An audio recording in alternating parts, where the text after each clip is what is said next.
साथियों नमस्कार। मैं अमित वर्मा एक बार फिर से आप सभी का स्वागत करता हूं अपने इस show podcast with Amit Verma में। और आज आपकी मुलाकात एक ऐसे व्यक्ति से कराता हूं, एक एक ऐसे शख्स से जो शख्स नहीं अपने आप में शख्सियत है। जी हाँ, जिनका नाम है एमपी सिंह। एक प्रदेश का नाम इनके नाम से शुरू होता है, एमपी सिंह। क्यों भैया, जी। कैसे हैं आप? नमस्ते भैया। नमस्कार भैया। बहुत अच्छे हैं भैया। और कैसे हैं आप? आपका स्वागत है मेरे इस प्रोग्राम में। मैं चाहता हूँ, चूंकि आप स्पोर्ट्स से जुड़े हुए हैं, तो आज हम चाहते हैं हमारे दर्शकों को कुछ स्पोर्ट्स के बारे में बताएं। तो भैया, एमपी सिंह जी हमारे कोच हैं, जो यंग जनरेशन को तैयार करते हैं, एथलीट्स के लिए ट्रेनिंग देते हैं। किस चीज़ के कोच है भैया आप? मेरा बेसिकली जो मेन है हमारा गेम वो है जी, तीरंदाजी, तीरंदाजी, जिसको आर्चरी बोलते हैं। आर्चरी बोलते हैं। जी जी। जी जी। तो भैया, कहाँ के रहने वाले हैं आप? जनपद? मैं जनपद बाराबंकी का रहने वाला हूँ। जनपद बाराबंकी के रहने वाले हैं। कहाँ तक क्वालिफिकेशन आपने गेन करी? मैंने एकेडमिक्स में तो एमए किया हुआ है। जी जी। और तीरंदाजी में मैंने नेशनल गोल्ड मेडल लिया हुआ है। क्या बात है, नेशनल गोल्ड मेडल! जी, नेशनल गोल्ड मेडल। जी बहुत जी। बढ़िया, बहुत बढ़िया, बधाई हो। तो भैया, ये मतलब आपके घर पर इसके बारे में मतलब पहले से कोई था इस फील्ड में, या? जी, मेरे पिताजी जो है जी जी। स्वर्गीय रामदेव जी, जी जी। तो वो हमारे गुरु भी थे जी जी। और मेरे पिता भी थे। जी जी। तो उन्होंने इस तीरंदाजी को शुरू किया था 1970 के दशक से। 1970 के 70 के दशक में। दशक में। जी 1970 के दशक में जी। उनका पहला स्टेज शो हो चुका था जी तीरंदाजी का। जी। जी। साथ ही वो शारीरिक शक्ति का भी प्रदर्शन करते थे। अच्छा। उसमें भी शारीरिक शक्ति के प्रदर्शन में जैसे हाथी के दोनों पैर सीने पर रखवा लेना, अच्छा। 10 क्विंटल का पत्थर तुड़वाना, क्या बात है! भैंस बांधने वाली जंजीर को तोड़ना, अच्छा। आधे सूत मोटी तांबे और पीतल की प्लेट को कागज की तरह फाड़ना, क्या बात है! 3 सूत की सरिया को हाथ में लपेटना, अरे इस टाइप वाह! के प्रदर्शन शारीरिक थे। अच्छा। और तीरंदाजी के क्षेत्र में देखा जाए तो आँखों में पट्टी बाँध के शब्द बे बाण अच्छा चलाना, अच्छा, शब्द वेदी बाण। शब्द भेदी बाण चलाना। मैंने एक मूवी देखी थी। जी, मूवी थी या जो भी था, वो कह दो, वो जयचंद्र और पृथ्वीराज चौहान। बिल्कुल वही। हाँ जी, सेम, वही। सेम। वही सीन जो है। उसमें मैंने सुना था जी, कि जी, जी, वो जी। क्या कहते हैं कि शब्द वेदी बाण शायद पृथ्वीराज चौहान को आता था जी, जी, जी। चलाना। जी, जी, जी। तो उसमें उसमें वो कुछ बोलते हैं। चंद्र बरदाई जो है उनका कवि थे। कवि थे उनके, और उन्होंने इशारे में बताया कि 4 बाँस 24 गज, जी। अंगुल अष्ट प्रमाण, ताव ऊपर सुल्तान है, मत चूको चौहान। क्या बात है! तो उन्होंने फिर उसी अंदाजे को ज्योमेट्रिकल उन्होंने करके जी। अनुभव करके उन्होंने मारा, तो सीधे जो है गौरी को एरो एरो लगी तीर और सीधे वो मर गया था जी। डायरेक्ट तो आके। अच्छा, इसे आपने बताया कि 4 बाँस 24 गज, अंगुल अष्ट अष्ट प्रमाण। अंगुल अष्ट प्रमाण। तो इसका कोई मानक होगा? हाँ, उस समय बांस का मतलब वो बांस नहीं था जैसे आजकल के मील, पहले कहा जाता जी, मील, जी, जी, कोस और जी, मील कहा जाता था, जी, आजकल किलोमीटर्स में आ गया है। तो जी। उसी हिसाब से उसका जो है पहले की भाव बोलचाल में उसको एक मानक माना जाता था। तो आपके पिताजी का इतना लंबा-चौड़ा इतिहास रहा है इस फ़ील्ड में, जी, तो जी। आपको उनसे प्रेरणा मिली जी, प्रेरणा मिली। कि हम इस फ़ील्ड में जाएँ। जी, जी। तो आपने कहाँ से इसकी ट्रेनिंग स्टार्ट करी? अ, पिताजी का प्रोग्राम रसड़ा बलिया जिले में लगा हुआ था। जी, बहराम जी सर्राफ एक वहाँ थे। जी। तो उनके यहाँ प्रोग्राम लगा था, तो पिताजी गाँव के बाहर जो एक सुनसान बाग या सुनसान जगह होती तो वहाँ इसका अभ्यास करने जाते थे। अच्छा। तो उस समय मेरी उम्र केवल 8 साल की थी। क्या बात है! तो मैं भी जाता था सहायता करने के लिए। अच्छा, अच्छा। जैसे वो तीर वगैरह चलाते थे तो मैं वो हाँ। तीर कलेक्ट करना और साथ में ऐसे कर उनकी जी, हेल्प जी। करने जाता जी, जाता जी। था। तो एक बार उन्होंने धागे को पेड़ में कील गाड़ी और धागे में एक वेट लटका के लकड़ी का लटका के उसको धागे को काटते थे वो। अच्छा। तो संयोग से ऐसा हुआ कि वो धागे में लटका के फिर वो विश्राम करने लगे। मैं एरो लेके आया, तो वो धागे में लट्टू लटका ही हुआ था उस समय लकड़ी का। तो विश्राम कर रहे थे, मैंने सेल्फ अपने हिसाब खुद से ही उनका धनुष उठाया, भारी था, उठाया मैंने। जैसे बचपने में होता है जी, बच्चे जी। अपना करने लगते हैं, जी, जी, जी। कर पाएँ चाहे ना कर पाएँ। जी, जी। उसी मतलब उससे मैंने उनको मारा तो थोड़ा 1 फीट बाहर से गया एरो, लेकिन धागा हल्का-सा हिला, हिला। तो लट्टू भी हिला, लकड़ी का वेट जो लटक रहा था। जी। पिता ने देखा, तो मैंने बोला, "पापा लगा नहीं इस पे?" और वो तो हिल गया। बोला, "कैसे मारा था?" नहीं मैंने बोला कैसे ये चलाएँ? हिला चलाया? जी। तो बोला अजीब बेवकूफ मारा तुमने है, पूछ हमसे रहे हो। अच्छा, जैसे मारा था वैसे ही फिर से मारो। अच्छा। तो मैंने वैसे ही मारा। इस बार क्या हुआ कि एरो का हेड ना लग करके एरो की टेल जो है धागे में लगी। जी, जी, तो उन्होंने फिर मुझे सुधार किया थोड़ा और बोले ठीक है मैं वो बलिया वाला प्रोग्राम करके आता हूँ, रसड़ा वाला। जी। वहाँ पे मानस वेदांत महासम्मेलन था, तो अच्छा। उसमें उनका प्रोग्राम था। जी, जी, जी। तो कहा ठीक है हम लौट के आते हैं फिर तुमको ध्यान देते।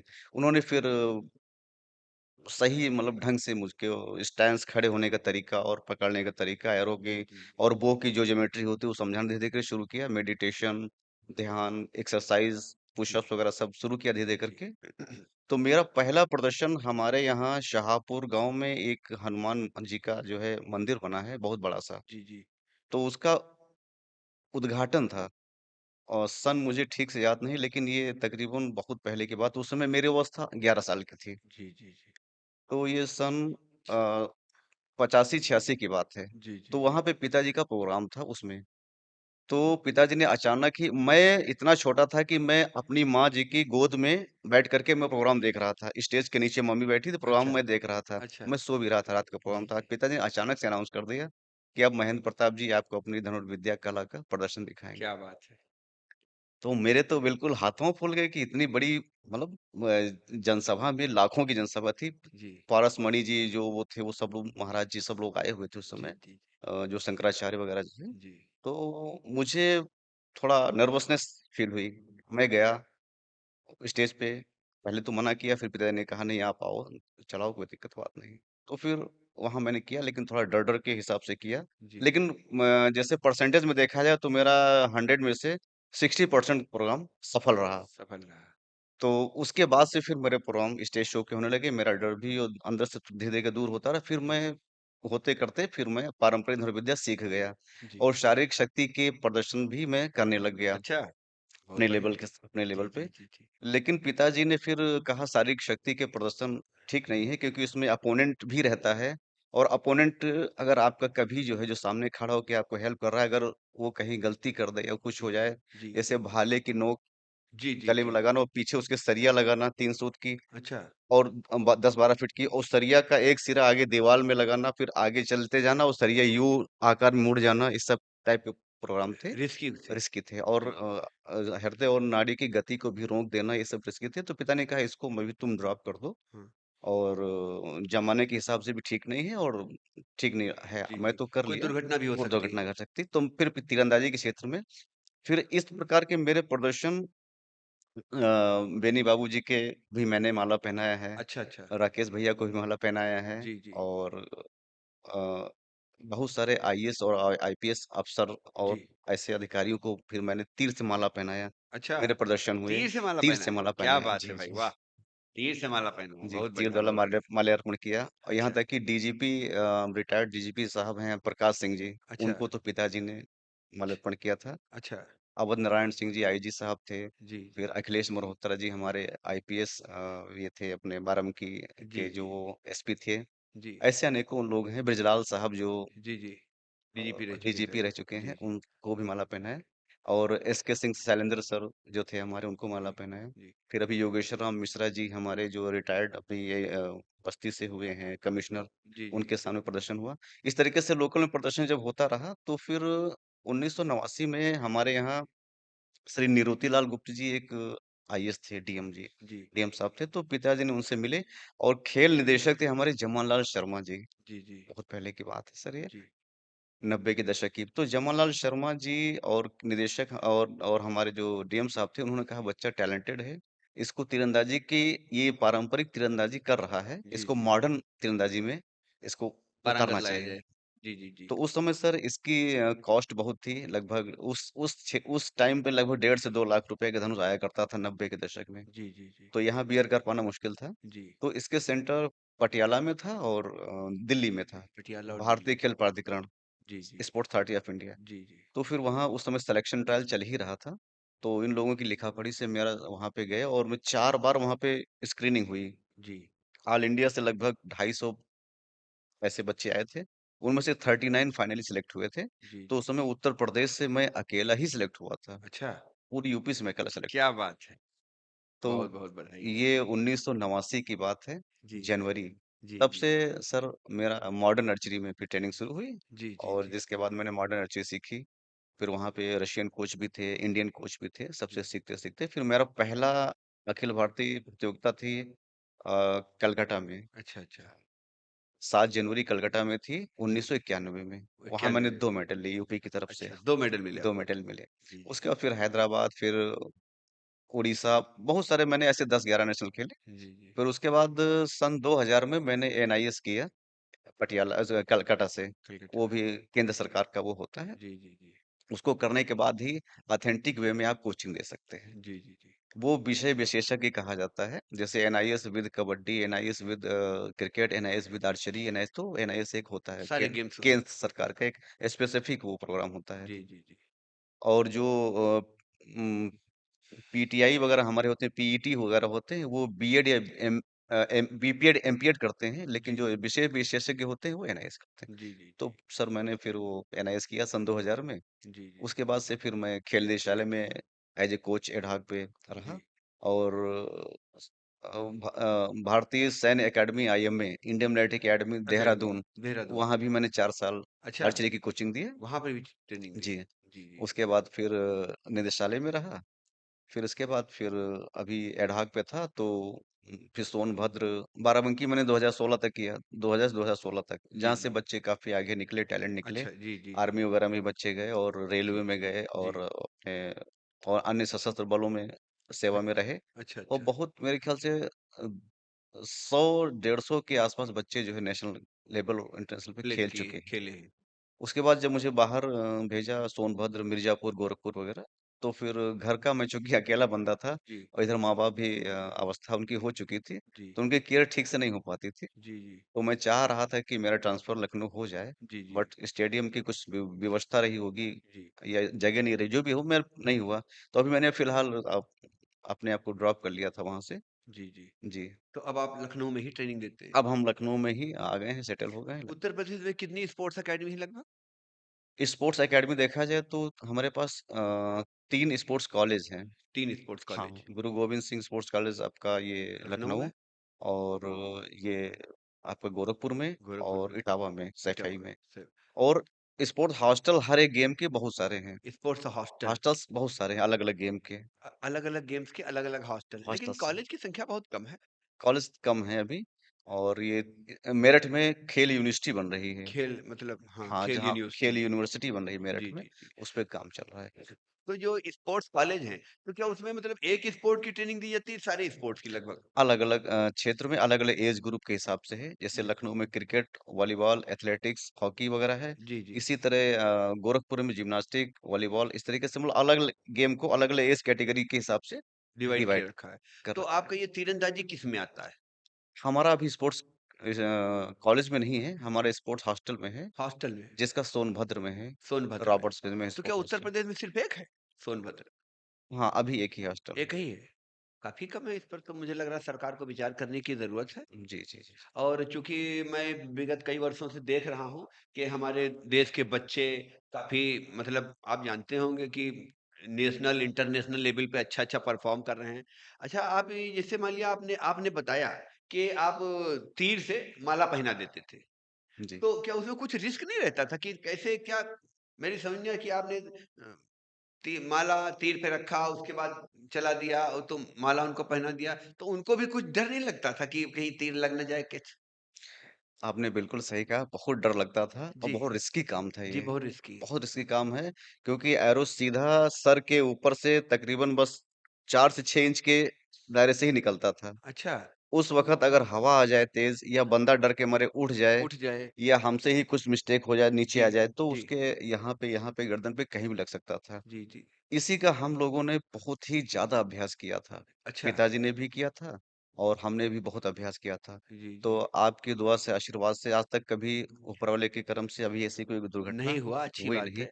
हाँ, 1-2 बार ऐसा ज़रूर हुआ कि एक बार में माला नहीं गिरा, जी, तो हमने दोबारा कर दिया, जी। बट एक्सीडेंट नहीं हुआ आज तक कभी। चलिए अच्छी बात है कोई क्योंकि दुर्घटना कोई नहीं। इसमें अगर ट्रिक तो होती नहीं सर, अगर ट्रिक होती तो एक ही बार में हो जाता। कई-कई बार ऐसा हुआ कि एक बार में नहीं हुआ, तो जी, हमने दोबारा कर दिया, नो डाउट बट एक्सीडेंट नहीं हुआ आज तक। एक्सीडेंट नहीं हुआ। जी। अच्छा जैसे आप तीरंदाजी में मतलब चूँकि भाई निशाना तो आपका परफेक्ट होना चाहिए। भाई अगर आपका कोई टारगेट है तो जैसे बचपन में गाँवों में खेल होते थे। जैसे गुल्ली-डंडा, लट्टू, है ना? कंचा भी लोग खेलते थे। तो इसका मतलब आपका निशाना इन सब चीज़ों में भी परफेक्ट होगा? अब इनमें तो बचपन में थोड़ा बहुत खेला था, थोड़ा लेकिन चूँकि अच्छा। बचपन से 8 साल की अवस्था से मेरी आर्चरी ट्रेनिंग शुरू कर दी गई थी जी, पिताजी के माध्यम से, तो जी। ज़्यादा उधर समय भी नहीं मिल पाता था। जी, जी, जी। पढ़ाई प्लस जो समय बचता था उसमें जी, करते थे। जी, जी। तो वो दोनों अलग-अलग सेक्टर हैं, अलग-अलग सेक्टर लेकिन अलग-अलग फिर भी सेक्टर। मतलब काम तो निशाने का ही है। हाँ, ये है कि वो जो ध्यान लगाने की प्रक्रिया है और जी, जो जी। ज्योमेट्रिकल जो वो थ्रो है, जी। उससे बेनिफिट ज़रूर मिलता अच्छा। था। अच्छा जो आपके पिताजी चूँकि जैसे शब्दभेदी बाण चलाते थे, आप भी चला लेते हैं? जी, मैं चला लेता हूँ अच्छा, और मेरे कई सारे प्रदर्शन हुए हैं, अच्छा। जिसके मेरे पास कम से कम सैकड़ों प्रमाण पत्र भी रखे हुए हैं क्या आज की बात है! डेट में।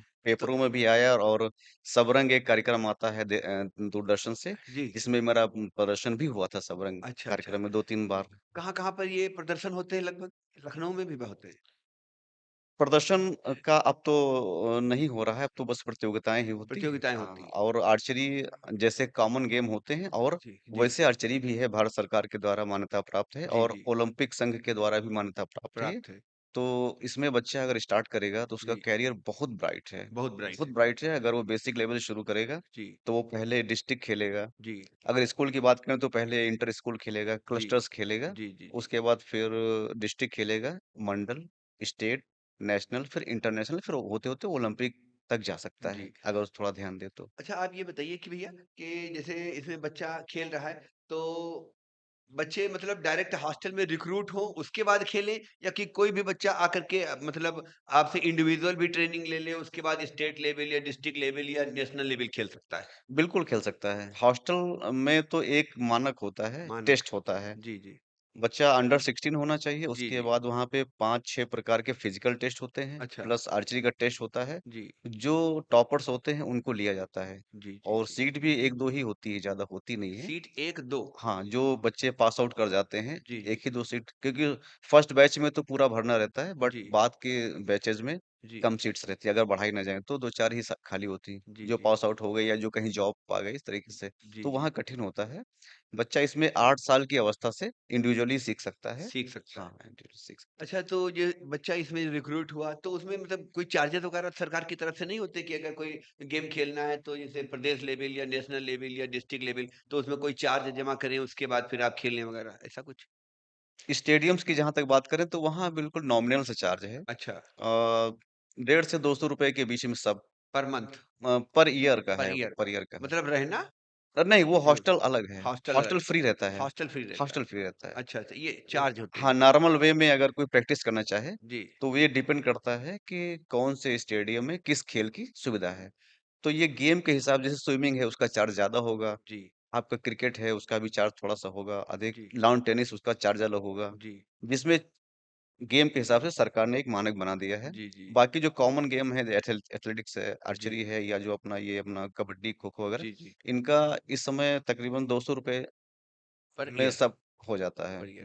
अच्छा क्या कोई प्राइवेट व्यक्ति अगर मतलब ऐसा जैसे आपने वही वो सरकारी हॉस्टल है, तो हॉस्टल कहते हैं ना आप उसे? जी, छात्रावास हाँ, छात्रावास। तो मतलब इस टाइप का छात्रावास बना करके और ऐड करा करके और अपने बच्चों को रिक्रूट करके अपनी ट्रेनिंग सेंटर खोल सकता है क्या? 100% खोल सकता खोल है। सकता है। कोई दिक्कत नहीं इसमें। उसके बाद भाई उसके बाद जब ये नेशनल लेवल या स्टेट लेवल या डिस्ट्रिक्ट लेवल जो भी प्रतियोगिताएँ हों, बच्चे उसमें अपना फॉर्म हाँ, भरें हाँ, हाँ, हाँ। और उसके बाद आप उनको हाँ, पार्टिसिपेट करवा सकते करवा हैं। सकते हैं। ओपन ट्रायल होगा, ओपन ट्रायल में जो बच्चे सेलेक्ट होंगे, जी, जी, तो जी। हो जाएगा। उसमें कोई प्रतिबंध नहीं है। प्रतिबंध नहीं कोई है भी कोई। बच्चा आ सकता कोई है, भी आ सकता है। पार्टिसिपेट कर सकता है, आप उसको एकेडमी के रूप में चला सकते हैं। अकेडमी के रूप हाँ, में। जैसे आर्चरी एकेडमी या जी। जो भी गेम की एकेडमी, आप चला सकते हैं कोई इसके स्वतंत्र। के लिए लाइसेंस या मान्यता कहीं से लेनी पड़ती है? लाइसेंस उस गेम के एसोसिएशन से आपको उस गेम की एसोसिएशन से? एसोसिएशन से संपर्क करना जी, जी, पड़ेगा। जी। जैसे अ, शूटिंग की बात करें तो जी, शूटिंग में जो संबंधित जिले के जो डीएम साहब होते हैं, जी। उनसे एनओसी लेनी पड़ेगी शूटिंग में। जी, जी। बाकी अन्य गेम में आप चला सकते इसका हैं। निदेशालय या ऑफ़िस जो भी लखनऊ में है या कहीं बाहर है, नई हाँ, दिल्ली में? डायरेक्टर साहब हमारे निदेशालय लखनऊ में बैठते हैं, केडी सिंह लखनऊ। बाबू स्टेडियम जी, में। जी। अच्छा इसकी कुछ प्राइवेट कॉलेज ऐसे चलते हैं जहाँ पर ऐसी ट्रेनिंग होती है? हाँ, बहुत एकेडमी चलती हैं, बहुत अकेडमी बहुत चलती एकेडमीज़ हैं आर्चरी की, है। आर्चरी जो जी। अपने प्राइवेट स्तर पे गाज़ीपुर में है, मथुरा में है, हर जगह है। बाराबंकी हाँ, में भी है? बाराबंकी प्राइवेट नहीं है। नहीं है। हाँ, चल हाँ। आर्चरी लखनऊ में होंगी? लखनऊ में एलडीए के माध्यम से प्रोसेस चल रही है। जी, जी। हाँ, अभी कोच नियुक्त नहीं हो पाया है, जी, जी, लेकिन जी। एक प्रक्रिया चल रही जी। है, यही 1090 चौराहे के आप पास में। तो मुझे लग रहा है आपका काफ़ी समय बीत गया इस फ़ील्ड में ट्रेनिंग देते हुए बच्चों को। कितना समय हो गया लगभग? एज़ ए प्लेयर मैं 1989 से और 89 से। 97 तक एज़ ए प्लेयर खेला, जी। जिसमें नेशनल वगैरह गोल्ड मेडल वगैरह सब खेला। जी, जी। उसके बाद सन 2000 से मैं कोचिंग में हूँ, आपको कोचिंग कोचिंग लाइन में हूँ। कोचिंग ट्रेनिंग हाँ, देते हैं। ट्रेनिंग करते हैं। अच्छा अच्छा, इसमें जैसे सरकार प्रायोजित बहुत सारी योजनाएँ भी होंगी, जी, जी। बच्चों के लिए, एथलीट्स के लिए कि जो नए हैं कि मतलब उत्साहवर्धन के लिए कि गाँव के बच्चे भी निकल कर के आएँ, प्लेयर बने, नेशनल और इंटरनेशनल लेवल पे नाम करें।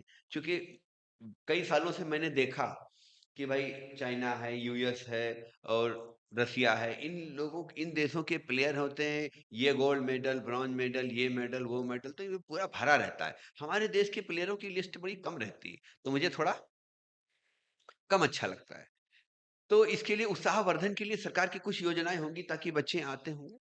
सरकार की योजनाएँ हैं, जी, जैसे जैसे भारत सरकार की बात करें तो भारत सरकार अभी खेलो इंडिया स्कीम चला रही है, खेलो इंडिया। खेलो जी, इंडिया यूनिवर्सिटी गेम्स चला रही है जी, जी।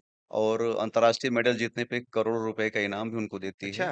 स्पॉन्सर भी करती है, जी, जी। कंपनियों से कराती है। जी, जी। और उत्तर प्रदेश की बात करें तो यहाँ पे हॉस्टल्स वगैरह हैं, उसमें सिलेक्शन हो जाने पे सब फ्री रहता है जी। और ग्रामीण स्तर पे स्टेडियम्स वगैरह बनवाए जाते हैं, प्रतिभा चयन किया जाता है। ग्रामीण स्तर पे स्टेडियम बनवाए जा रहे हैं। जी, बनवाए जा रहे हैं। अच्छा, जी। कहाँ-कहाँ बनवाए जा चुके हैं? ये युवा कल्याण के माध्यम से मिल करके, युवा कल्याण युवा के कल्याण माध्यम विभाग के से। अभी माध्यम तक से। कुछ बने हैं? हाँ, सब प्रक्रियाधीन हैं, सब बन रहे हैं। अच्छा, प्रक्रिया जी, जी, अधीन है, जी। ठीक।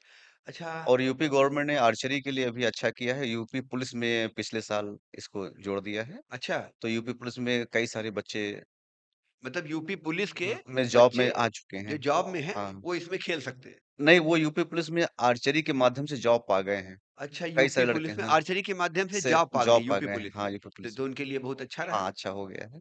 इस तरह सरकार प्रयास कर रही है, अच्छा कर रही है। और ये खेलो इंडिया स्कीम में क्या है, इसमें क्या है? कुछ बताएँगे आप? खेलो इंडिया स्कीम्स में जो है केंद्र सरकार जो है जी, फंडिंग करती है अगर कोई उस लेवल का उनके एक मानक होता है, जी, फॉर्म होता है उस लेवल का उनके पास इंफ्रास्ट्रक्चर है, जी, तो वो उनको स्पॉन्सर करती हैं। कोच का भी खर्चा देती हैं, जी, प्लेयर्स के इक्विपमेंट्स का खर्चा देती है जी, जी, और जी। प्लेयर्स के किट का भी खर्चा देती है। अच्छा, अच्छा। तो वो कहीं भी दे सकती है अगर उसको लगे कि हमारे उनका एक मानक है, जी, एक जी, वो मतलब एक वो है पूरा रूलिंग है। हुँ, अगर वो हम कोई भी फुलफिल करता है तो वो जी, अप्लाई कर सकते हैं, फिर वहाँ से फंडिंग आती है। अच्छा। ये होता है। तो भैया अच्छा आप इतने साल से इसके ट्रेनिंग दे रहे हैं, तो अभी तक भी आप एडहॉक पर ही हैं? हाँ, ये संयोग कह लें या समय का खेल कह लें कि अभी तक देखिए काफ़ी एडहॉक पे समय ही हो रहे। गया आपको ट्रेनिंग जी, देते जी, हुए, जी, मुझे जी। लग रहा है अब तक तो आपको परमानेंट हो जाना चाहिए था। और हाँ। चूँकि आप इतने बड़े-बड़े भाई गोल्ड मेडल भी ला चुके हैं, जी, जी, जी। कोई नॉर्मल व्यक्ति नहीं हैं आप। भाई इतने साल की ट्रेनिंग आपने इतना डेडिकेशन दिया, इतना समय दिया, देश के नाम भाई आपसे हज़ारों बच्चे सीखने के बाद उन्होंने नेशनल, इंटरनेशनल लेवल पे परफ़ॉर्म किया, तो अब तक तो आपको लगभग परमानेंट हो जाना चाहिए। क्योंकि अगर आप इस फ़ील्ड में अगर करियर बना रहे हैं, तो हर आदमी के पास ये रहता है कि भाई उसको उसका परिवार भी चलाना है, जी, जी, जी। घ घर परिवार, खर्चे, सब कुछ देखना है। तो पर्याप्त आपको जो इसे वेतन कहते हैं पर्याप्त मिलता है?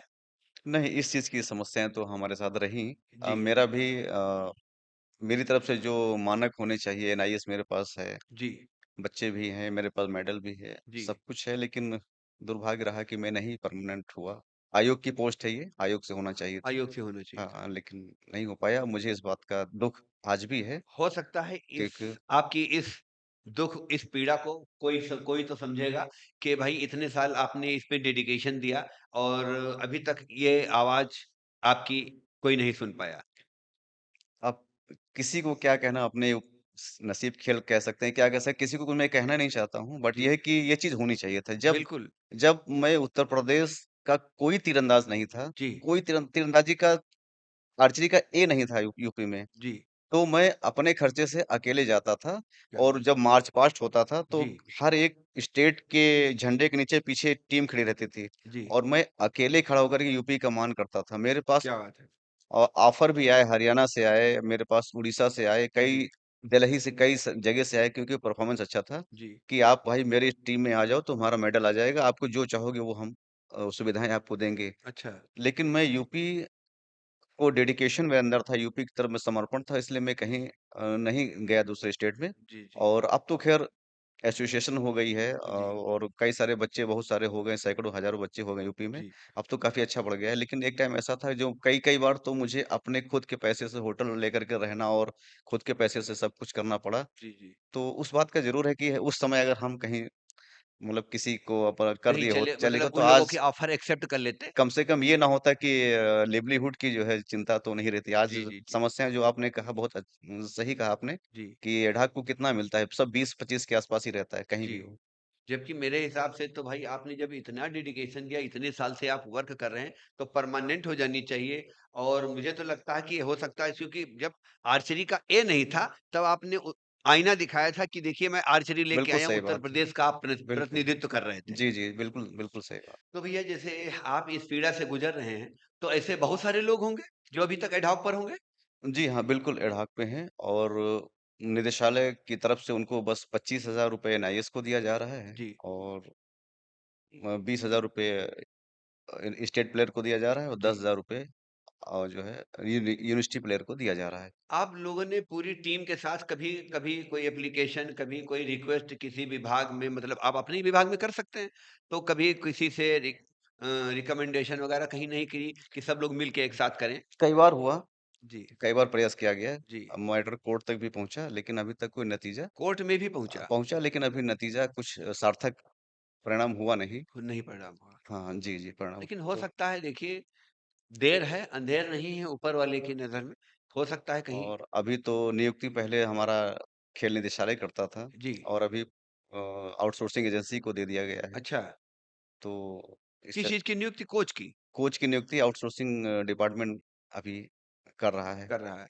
जी, अब मान लीजिए एनआईएस किया हुआ है, जी तो उससे जो हमारे सिस्टम है, उससे 25,000 रुपए दे रहा है, जी और साथ में एक नियम लगा दिया है कि आप अपने होम डिस्ट्रिक्ट में रह नहीं सकते, कोचिंग अच्छा आपको होम डिस्ट्रिक्ट में नहीं मिलेगी, क्या बाकायदा बात है जियो पास कर दिया तब गया तो है। ये नुकसानदेह और ज्यादा तो 25,000 में आप बताइए सर, एक फैमिली वाला बंदा अदर जी डिस्ट्रिक्ट में जाकर के रूम लेगा, रहेगा, सब करेगा, परिवार सहित जी बहुत खर्चे होते हैं। खर्चे रहेंगे, और उसके बाद आपको परफॉर्मेंस ये सब चीज़ें भी चाहिए। जी, खैर जी। इसी में किसी तरह हम लोग अपना डेडिकेशन करके, अपना कभी जूझ आपने करके खुद नहीं सोचा कि जैसे मान लिया आप भी चला रहे हैं, कि आप अपना भी अपना प्राइवेट मतलब जैसे आर्चरी सेंटर बच्चों को ट्रेनिंग दें?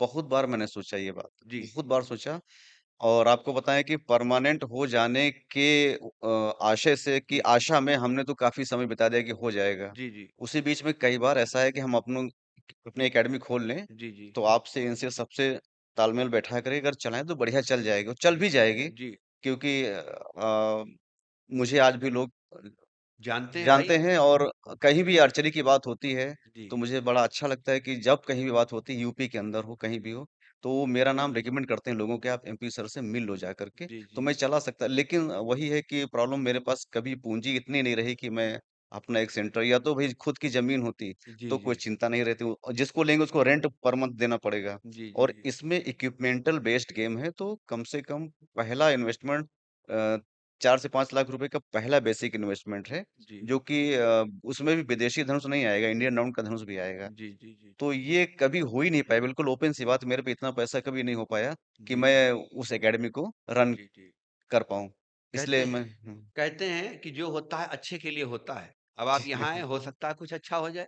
बिल्कुल है ना सर, भैया? आपका सहयोग रहा तो। जी, तो सहयोग सबका ऊपर वाला करता है क्योंकि ऊपर वाले ने सब लिख रखा है, क्या-क्या होने वाला है। जी, आपके इस चैनल के माध्यम से हो सकता है कहीं कोई बात। जी, अब मैं उस मुद्दे पे पहुँचता हूँ कि आपने सारी बातें बता दी कि भाई शोषण हर फ़ील्ड में है। आपकी फ़ील्ड में भी पेपर्स में मैंने कई बार पढ़ा कि भाई जैसे कुछ अगर लेडीज़ प्लेयर्स होती, उनका शोषण होता है।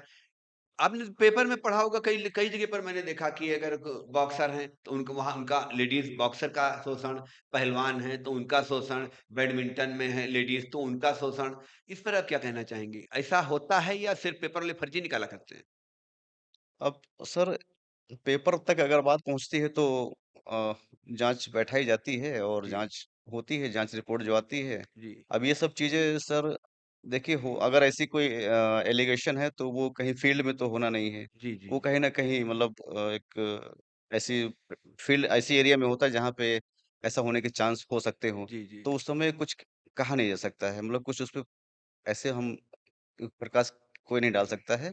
मैटर पहुँचता है तो वो जाँच बैठाई जाती है। जी, जी, जाँच कमेटी होती है, मैटर आगे बढ़ता है तो उसके डायरेक्टर तक जाता है, सब जाता है, तो अपने हिसाब से वो लोग उसको हल करते हैं। जी। कोर्ट में भी मामले जाते अगर हैं? मैटर ज़्यादा हो गया तो जा भी सकता है। जी। ये होता है, ये सब चीज़ों में जो कमिटी इंटरनल होती है उसकी रिपोर्ट फाइनल होती है, वही माना अच्छा, जाता है। ऐसा नहीं हो सकता क्या जैसे महिला ट्रेनर्स हैं या तो महिला प्लेयर्स हैं उनके लिए महिला कोच रखा जाए या बच्चे हैं लड़के हैं उनके लिए जेंट्स कोच रखा जाए, ऐसा हो सकता है क्या? ऐसा ऐसा होना चाहिए, चाहिए ना? ऐसा होना चाहिए, हम्म, ऐसा बिल्कुल होना चाहिए।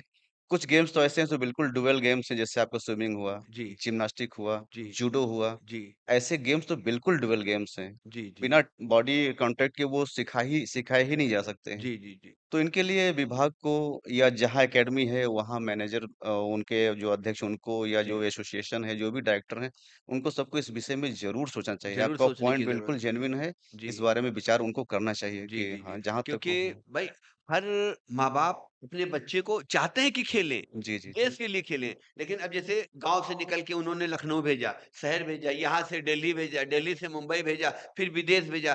तो जो चारों तरफ वो न्यूज़पेपर में, मीडिया में सब देखते हैं ना, तो उनको थोड़ा-सा डर लगने लगता है जी। कि अपने बच्चे को खींच लेते हैं। अरे नहीं मेरी बेटी वहाँ कैसे जाएगी, लंदन खेलने कैसे जाएगी, विदेश में कैसे खेलने जाएगी? तो जब सारी उनको फैसिलिटीज़ मिले, उनको ये परफेक्ट हो जाए कि नहीं मेरी बेटी सिक्योर है, बिल्कुल सिक्योरिटी है, तो हो सकता है इस पे लोग आगे बढ़ें।